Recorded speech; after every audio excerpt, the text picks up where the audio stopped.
بسم اللہ الرحمن الرحیم۔ محترم ناظرین، السلام علیکم۔ عباسی دور حکومت میں نبوت کی جھوٹی دعویداروں میں سے ایک کا نام ابن مقنع تھا۔ وہ خراسان کے ایک گاؤں میں ایک دھوبی کے گھر میں پیدا ہوا۔ وہ اپنے آپ کو صاحب معجزہ، نبی اور رسول کہلاتا تھا۔ ابن مقنع کے متعلق مشہور ہے کہ وہ انتہائی بدصورت تھا اور اس کے چہرے پر چچک کے داغ تھے۔ چنانچہ وہ اپنے بدنما چہرے کو چھپانے کے لیے اپنے منہ پر سونے کے تاروں کا بنا ہوا نقاب استعمال کرتا تھا۔ بد شکل ہونے کی وجہ سے لوگ اسے کراہت محسوس کرتے تھے اور اس کو قریب نہیں آنے دیتے۔ لوگوں کی اس نفرت کی سبب اس کے دماغ میں یہ بات بیٹھ گئی کہ دوسرے لوگوں پر حکمرانی کرنی ہے۔ چنانچہ اس نے علم کیمیا اور دیگر علوم و فنون سیکھے اور کئی سال اپنے گاؤں سے غائب رہا، اور پھر نئے انداز میں واپس آیا اور لوگوں کے سامنے نبوت کا دعویٰ کر دیا۔ اس نے معجزے کے طور پر ایک چاند بنایا تھا جس کا حجم ایک مربع بارش کے برابر تھا، اور غروب آفتاب کے وقت وہ ایک کنویں چاہے نکشف کے طلوع کرتا تھا اور ایک معینہ وقت تک اس کی روشنی جاتی تھی، پھر وہ کنویں میں غروب کر جاتا تھا۔ جاہل اور احمق قسم کی افراد نے اسے نبی تسلیم کر لیا تھا اور وہ اس کے گرد جمع ہوئے تھے۔ اپنے لیے کچھ چالاک گماش مقرر کیے تھے جو لوگوں میں اس کا معجزات کا پرچار کرتے تھے اور اس کی نبوت پر ایمان لانے کی دعوت کرتے تھے۔ ابن مقنع نے اپنی چر زبانی کی وجہ سے کچھ عرصہ میں اپنے پاس اچھے خاصے پیروکار جمع کر لیے۔ پھر اس نے اپنا ایک لشکر تشکیل دیا اور ایک مضبوط قلعہ پر قابض ہو گیا۔ بنی عباس کے خلیفہ نے لوگوں کو اس شخص سے بچانے کے لیے ایک عظیم الشان لشکر روانہ کیا۔ ابن مقنع قلعہ بند ہو کر بیٹھ گیا، مگر دشمن بھی اتنی جلدی واپس جانے والے نہ تھے۔ انہوں نے کئی ماہ تک محاصرہ کر لیا۔ جب ابن مقنع نے دیکھا کہ قلعے کے اندر غذائی اشیاء ختم ہو چکی ہے اور اب زیادہ دیر تک محصور رہنا اپنی موت کو دعوت دینے کے مترادف ہے، تو اس نے ایک خطرناک فیصلہ کیا۔ اس نے قلعے کے کنویں میں زہر ملا دیا جس سے ہزاروں افراد لقمہ اجر بن گئے۔ پھر اس نے خود نائٹرک ایسڈ تیزاب میں چھلانگ مار دی۔ اس کا پورا وجود گل کر ریزہ ریزہ ہو گیا۔ جب دشمن فوج قلعہ میں داخل ہوئی تو سوائے ایک مقبل بوڑھیا کے علاوہ کوئی بھی شخص زندہ نہ تھا۔ بوڑھیا نے اتفاق سے زہریلا پانی نہیں پیا تھا، اسی لیے وہ بچ گئی تھی۔ عباسی لشکر کو اسی نے ابن مقنع کی موت کی خبر دے دی۔ عباسی فوج کو ہر طرف لوگوں کی لاشیں ملی، پر ابن مقنع کی لاش انہیں کہیں نہ ملی۔ انہوں نے اس کو تلاش کرنے کی بڑی کوشش کی، مگر اس کا جسم کہیں نظر نہ آیا۔ آخر کار ایک جگہ انہیں تیزاب پر اس کے بال تیرتے ہوئے دکھائی دیے، تو انہیں پتہ چلا کہ اس نے تیزاب میں چھلانگ لگا کر خودکشی کی ہے۔ بنی عباس کی خلافت کے زمانے میں ایک جادوگر کی بڑی شہرت ہوئی۔ وہ اپنے چٹکلوں سے لوگوں کو حیران کر دیتا تھا۔ کچھ عرصہ بعد اس نے محسوس کیا اس کے گرد جمع ہونے والے لوگ کم عقل اور جاہل ہیں، اس لیے اس نے نبوت کا دعویٰ داغ دیا۔ اس کے بہت سے سادہ مداحوں نے کوئی چونچرا کیے بغیر اس کے دعویٰ کو تسلیم کر دیا۔ سرکاری مقبروں نے خلیفہ کو اس کی اطلاع دی۔ خلیفہ نے سوچا اس سے قبل کہ وہ کوئی بڑا فتنہ برپا کرے اسے گرفتار کر لینا چاہیے۔ چنانچہ خلیفہ نے اس کو گرفتار کر لیا، خلیفہ کے سامنے پیش کیا گیا۔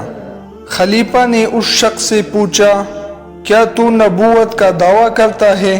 اس نے جواب دیا، جی ہاں، میں نبی ہوں۔ خلیفہ نے کہا، مگر خدا کے بھیجے ہوئے انبیاء معجزات لے کر آئے تھے، اگر تو نبی ہے تو تمہارے پاس معجزہ کیا ہے؟ اس جھوٹے نبی نے کہا، ویسے تو میں کمزور سا نبی ہوں، لیکن پھر بھی تیرا مطالبہ پورا کر سکتا ہوں۔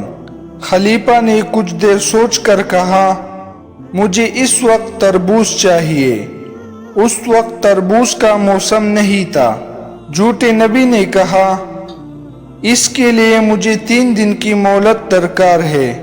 خلیفہ نے کہا، مجھے ابھی ابھی اور اسی وقت تربوز چاہیے، 3 دن کے بعد نہیں۔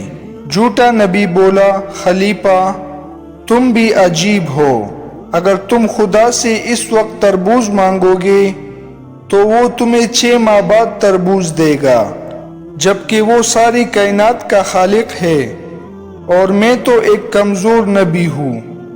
اب مجھے بتاؤ کہ رب والے 6 مہینے زیادہ ہے یا میرے 3 دن زیادہ ہے؟ اس کا جواب سن کر خلیفہ ہنسنے لگا اور اس نے محسوس کیا کہ یہ زبان دراز اور شوباز انسان ہے۔ اس نے حکم دیا کہ اسے شاہی مہمان خانے میں ٹھہرایا جائے اور اسے بہترین کھانے کھلائے جائے۔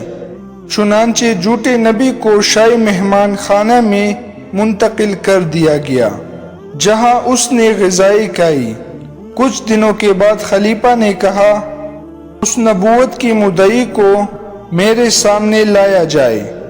حکومت کے ملازمین نے اسے خلیفہ کے پاس لائے۔ خلیفہ نے اس سے کہا، میاں بتاؤ، تمہاری مہمان نوازی میں کوئی کمی تو نہیں رہی؟ جھوٹے نبی نے کہا، نہیں، میرے بہترین مہمان نوازی کی گئی ہے۔ خلیفہ نے کہا، اچھا بتاؤ، اس مہمانی کے عرصہ میں تم پر کوئی وحی نازل ہوئی؟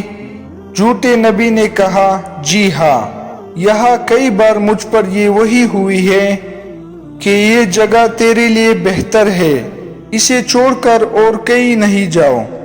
خلیفہ اس کی بے بسی اور نادانی پر ہنسا اور اسے اس کے حال پر چھوڑ دیا۔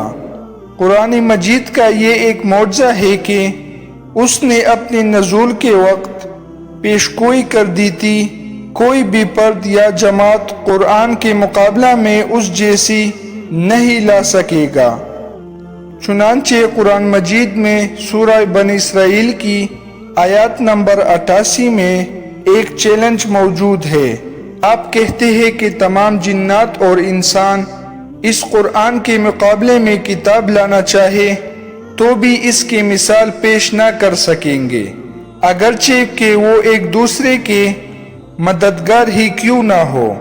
جس زمانے میں قرآن نازل ہوا اس وقت عرب کی سرزمین پر فصاحت اور بلاغت کا چرچا تھا، اور شہرا اور فصیح و ولی افراد کے اجتماعات منعقد ہوتے تھے، اور جس شاعر کا کلام سب سے اچھا ہوتا تو اسے چمڑے کے اوراق پر لکھ کر خانہ کعبہ پر لٹکا دیا جاتا تھا۔